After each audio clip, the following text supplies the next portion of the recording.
ഒരു സമയത്ത് CPM മുഴുവൻ ഉള്ളം കയ്യിലിട്ട് പന്താടിയ ഒരാളാണ് ശ്രീ PV അൻവർ. അദ്ദേഹം കഴിഞ്ഞ ഇലക്ഷനിൽ ജയിച്ചെങ്കിലും CPMമായിട്ടുള്ള അഭിപ്രായ ഭിന്നതയിൽ അദ്ദേഹം സ്വതന്ത്രനായിട്ട് ജനിച്ച് അദ്ദേഹം രാജിവെച്ചിട്ട്, യഥാർത്ഥത്തിൽ അദ്ദേഹം രാജിവെക്കേണ്ട ആവശ്യമില്ലായിരുന്നു, രാജിവെച്ചിട്ട് ഒരു തെരഞ്ഞെടുപ്പിനെ ഫേസ് ചെയ്യുകയും അയാൾ തോക്കുകയും ചെയ്യും. മാത്രമല്ല ചില മീഡിയകൾക്കെതിരായിട്ടും ഇദ്ദേഹവും ചില പോലീസുകാരും ചേർന്ന് നടത്തിയ ഒരു കൺസേർട്ടഡ് എഫർട്ട് ഉണ്ടായിരുന്നു. അത് അദ്ദേഹത്തെ ഈ ഒരു നാശത്തിൻ്റെ പടുകുഴിയിലേക്ക് കൊണ്ടെത്തിച്ചു എന്ന് വേണം നമ്മൾ മനസ്സിലാക്കാൻ. കാര്യം ഒരുപാട് ഇദ്ദേഹത്തിൻ്റെ പാർക്കുമായിട്ട് ബന്ധപ്പെട്ടൊക്കെ ഒരുപാട് വയലേഷൻസ് കോടതിയുടെ മുമ്പ് ഉണ്ടായിരുന്നു.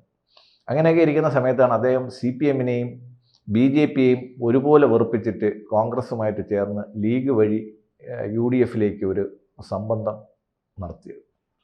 ഇത് തീർച്ചയായിട്ടും ഇതിനകത്തുണ്ടാകുന്ന റിപ്പർക്കഷൻസ് ഇപ്പോഴും പരിഗണിച്ചിട്ടില്ല.